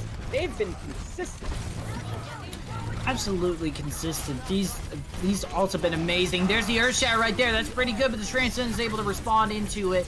Looking very strong. Your boy Deng does go down after that. Well, actually, your boy Deng goes down because of the Earthshatter. Dylan able to get double kill onto them. And they are going to be able to just push this payload along Inbreads and not really have too much to worry about, especially ult economy-wise. Looking very strong for them right now, Panda. Transcendence came out from fully torqued, just minor bits of hesitation there. They could have got more ultimates perhaps out from the attacking team of Inbreads, but Inbreads showing us that well-oiled, composed machine that they have been playing, and this is their game, more or less, to lose. This is their push here. They have 5 more ultimates to shove into the defenders as they look to capitalize on point B. Graviton Surge this time from Sile. Happening right now, self-destruct sequence landing on top of the high ground. Unfortunately, not going to be able to get it. And they are just absolutely not having a good day with that, unfortunately. Enduro, oh my goodness gracious. We'll see how this works out. Earthshatter still used. They're still pushing on through. Even without the self-destruct sequence, they're still able to find quite a couple of kills, and they are able to win that team fight, even though that was, I mean, that was a little bit mistrajectored. Just a bit outside. Just a tad. Yeah. I mean, Diva was too busy trying to get as many takeaways from the nice little shops here in the terrace. Got caught up in shopping and just missed self-destruct. Just like, wait, hold on, I wasn't ready for it. I didn't study for this quiz. But they still won the point nevertheless, and they have about 5 minutes to push this point. I mean, this is absolutely huge, and the defenders are finding themselves, I guess, more or less bullied at this point as they look to turn the tides of their favor, taking the aggressive pushes. They're not ready. Sile has another grab available. Sile does have another grab available, but they are ready to take down Dylan right away, and they are holding this at spawn, which is so interesting to me, as this is just not really favorable. You're kind of letting the ult economy grow on the side of attack, and it's a little more beneficial. Just whoever's near spawn is able to regroup, and now they're disengaging, falling back. There's a grab. It's pretty big, but there's not going to be a lot of follow-up. It's going to be nullified. Self-destruct sequence coming in, but Yuzma is able to drop that shield very quickly. Everybody stay alive, and oh, this could be big. Oh my god, it will be. They will get the triple kill with the D-Mech, and everybody's going to go down. How did this happen? Oh my gosh, did they actually manage to break the shield, or was the shield dropped early? Oh, it's the charge. Okay. Yeah, it's just, Inbreads ultimately just singing the song, anything you can do, I can do better. They found a bigger part of that Graviton Surge combo, with the self-destruct coming through from Enduro this time around, making up for that street space. And now they're in a final bit, in the final turn, to find themselves in a last team fight scenario. Bigger Earthshatter. Dylan, my god, please, man. Please calm down. Panda can't take any more of it. Sound barrier coming in. Return for UN. That's going to be pretty good for them. The sound barrier in retaliation though from Inbreads. UNS still trying to find something to just get this payload just finally to its destination and take this to round 3 with the amount of time that they have left. This is looking very unfortunate for them. I think. Oh my gosh, they just huge Earthshatter. So let me see if I get this straight. If they tie this, do they have to go into map 5, or do they win based on the best of 4? I'm pretty sure that just solidified, regardless of this being a draw, that it's going to be Inbreads winning the series here, Bemi. I don't think that we push into a map 5. We'll have somebody else look up on that, someone that is a bigger brain than me. So with that being said, we still have a 1-tick difference to be a draw and to be in the favor of the map differential of UNS, and that could still be good regardless of winning the series or not, to play upset in the map differential score of the Inbreds, who at this point look to continue their undefeated streak. And I gotta say, I can see why. They're putting a lot of resources and a lot of confidence in Dylan's main tank, whether it's his Winston, but more standout his Reinhardt. He is just finding so much value in that, and more importantly, just catching key members of the team of UNS off guard. Lylor, fully torqued, and Bunny, the squishy members of this team, out of position where they shouldn't be poking around and getting cleaved by a giant hammer. Dylan doing a good job of recognizing when he can aggress forward and when he needs to disengage. Yeah, no kidding. That was so amazing. These Earth Shatters, just huge stuff, and just the amount of mind games going on as well. The grabs are also been pretty big as well. Not a lot of follow-ups in the Great Transcendence. It's just so good all around.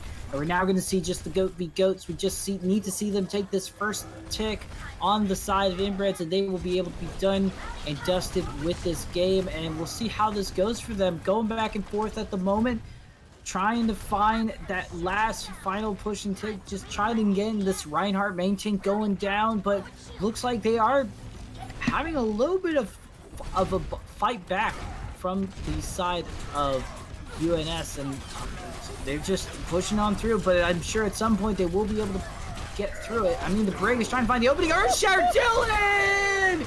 Oh, goodness gracious, there's the pin, and that has got to be amazing. And Dylan, oh my gosh, Dylan dropped the Earthshatter, but they managed to turn this around the side of UNS, and now UNS, 2 minutes remaining. How on earth are they going to survive this? That was pretty amazing. It was a 5-man Earthshatter from Dylan, but the one member that didn't get Earthshattered was the main tank, and that was your boy Hiden, and he was able to pin Dylan and finalize that blow after the sound barrier came through from Lylor. It was really composed play, keeping the Reinhardt alive, keeping his defender's favor. They have the Graviton Surge now from Dennis, but Mick with the Transcendence could turn on the defender's team, but it is in their favor, Benny. It is in their favor, indeed. I absolutely cannot believe this, and this is going to be pretty huge as well. Waiting to see what they can find. I don't know. They just had that in their hand, but they do have a lot also go in. They're dropping the rally, going to push on through. They're disengaging a little bit, but the Earthshatter is going to find Dylan, but there is a self-destruct sequence coming in. Is it going to find anything? It is going to find Den. That's going to be huge, but there's the Transcendence coming in from both sides. Dennis does have the high ground, though, and they're trying to find what they can do. Bubble's not going to do much. It's not going to last for much longer. Self-destruct sequence coming in. Desperate attempt. Is it going to find anything? It's going to get the D-Mech onto Endereel, but is it going to be huge enough? Fully Torque does get booted by Chalky Milk, and that's going to be unfortunate for them. There's just no bird remaining, and they're going to try to contest this, but I don't see much happening after this. Den just goes in, charging right in there into the group and into their own demise, and that's going to be it. That is, without a doubt, Inbreads taking this map for, and that will be taking the series. Yeah, and Inbreads doing a fantastic job there. You saw it at a multitude of times, whether it was the beginning of that fight or not. They were able to disengage and reevaluate their situation, come up on that cooldown economy, and take their fights when they knew they needed to take it. Big play of the game coming through there. Again, you got to tip your hats over to your fellow Reinhardt of Inbreads, Dylan, setting up those plays with the pin onto the other Reinhardt of Hiden, controlling the matchup, really showcasing why Goats v Goats is almost like 3-day chess. Absolutely, and a little bit of a shout out to also on the other side of UNS to Dennis to Snowbird, actually, with the self-destruct sequence. Pretty huge, and also eating those grabs a lot of the time. I think that came out more from them than anybody else, and that was pretty huge. But I mean, either way, that is it from the call desk, as we are going to go ahead and hand this over and take a quick pausable over with our friend Kenobi and type shift to start the sentence. Type shift, huh? I don't know where I was going with calling desk, but I'm gonna question your call a little bit more on that one. Gentlemen, we have to start with the most important thing that we just saw. How about all of these hot diva bombs into these extra spicy grabs that we saw? Kenobi, I know that you loved every second. I was on cloud 9 watching every single, Graviton self-destruct during that. We call it the bigger bang combo, and there wasn't really the bang to any of them, right? Because going back to Hanamura, we saw UNS throw out some pretty questionable grabs, I would say, and then some questionable diva bombs to follow up. And it's not that everything, the combo is good, and like a lot of the times you want to have the self-destruct diva bomb combo, but you need to think a little bit. You can't just see the Graviton and then say, oh, there's a Graviton, I just throw my diva mech out. Because sometimes with how they were throwing those Gravitons out, there was no one in there, so you're just wasting 2 ultimates for basically nothing. So you have to really kind of just think a little bit more and think a little bit quicker, say, if you're going to be doing this, you need to make sure that you're going to be getting value. And that was kind of what Possible was talking about at halftime, is you have to be making sure that you're getting value out of these ultimates. And for UNS, when it came down to it, they just weren't getting as much value as the other side were. And for you, Paul, I mean, it's not just the fact that they're missed ultimates, it's what occurs afterwards. You know, you miss something like a grab and you throw a diva bomb into it, all of a sudden your win condition on the opposite perspective is just, well, all we need to do is hit one ultimate and we already have a 1-for-2 trade there, and the effectiveness just kind of snowballs from there. And that was one of the biggest things we saw, not only on Hanamura, but also as we saw those early opening point fights for the side of Inbreads. Yeah, it comes down to a bit of discipline, and Inbreds have a lot better discipline. They recognize a lot of the time, hey, these ults they're throwing out, we have the ability to deny them value if they even needed to deny it in the first place. And they just back up, they wait a second, they come back with their own ults. Dylan hitting some nice off-angle shatters and even one martyr shatter on their point C defense of Blizzard World. Gotta love that. It Dies saved the for the point. team. It did. It absolutely did. Most of the time, you know, if you're a Reinhardt dying, you don't want to shatter there, but he made it work. So, you know, props to him. And honestly, hats off to the diva of Skyle on Inbreds as well.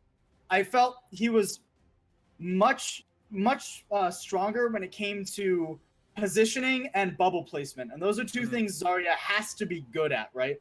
We saw Dennis getting caught out or using bubbles on the wrong target sometimes. And now that the Break Bash no longer goes through shields, the Zarya bubble is really I would argue, the most important cooldown ability in the GOAT's composition. You know, it's not an ultimate, but it's just so good at denying value out of the enemy team, and Skyle was far better with them. Well, not just that. We saw in Hanamura a couple of different times he was just sitting on the high ground platform, just free raining down plasma bombs right on top of people. I mean, and free gravitons on that. You can't miss them when they're right down in front of you like that. Takeaway points, though, as we wrap this up, 2 losses now for UNS, still undefeated for Inbreds. As we push towards playoffs, obviously one team sitting a little prettier than the other. I want to get your take on both teams, though, from both of you. Kenobi, things to improve on both sides of the ball here for these teams. I think for UNS, what you need to really improve on is just the ability to make shot calls at correct moments and faster than they were, because, you know, we saw on Hanamura and on Hollywood specifically, they took a very long time to adjust to what the composition was running. You know, they would rotate through low ground when there was a Winston on the other side, where it's like, no, just take the high ground. You're a Reinhardt composition. Don't let them just free farm you from the high ground like that. You mentioned the Skyle just sitting up there throwing plasma bombs, farming grab. Mickey as well, just sitting there on Zenyatta on the high ground saying like, okay, I'm just going to throw all my orbs and discords and it's going to be totally fine.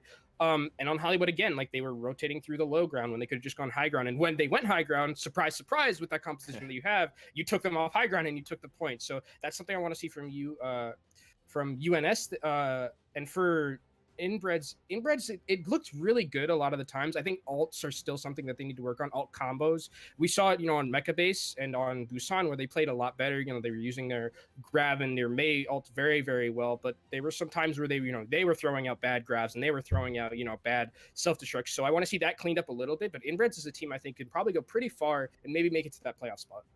Yeah, I couldn't agree more. Inbred's looking very good. They know what they're doing. Like I was talking about at halftime, they seem to come into every team fight with the game plan. Sometimes it lands, sometimes it doesn't. I would just like to see them clean that up from the game plan being executed 80% of the time to that, you know, upper 90% of the time that you would want to see from a team that ideally probably wants to push into those contenders trials, right? So you're going to need to just make sure as much as you can, as much as any team feasibly can, you are guaranteeing the value out of those ultimates, because it's GOATs. You can do that. And at the moment, it doesn't look like that's going anywhere anytime soon. I mean, we said it before. I mean, yeah, it's not going. It's still pretty strong. It's still pretty strong. Still pretty good. Just play GOAT's forehead.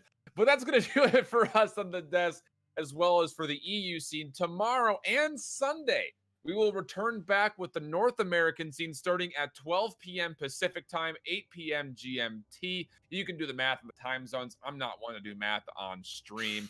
That's been Paul. That's been Kenobi. On behalf of Bemi and, of course, our boy Panda and our producer, Capitiano, I will be calling this one off. I've been I Hold Shift. Until tomorrow, hope that you all keep holding it down. Later. Bye-bye.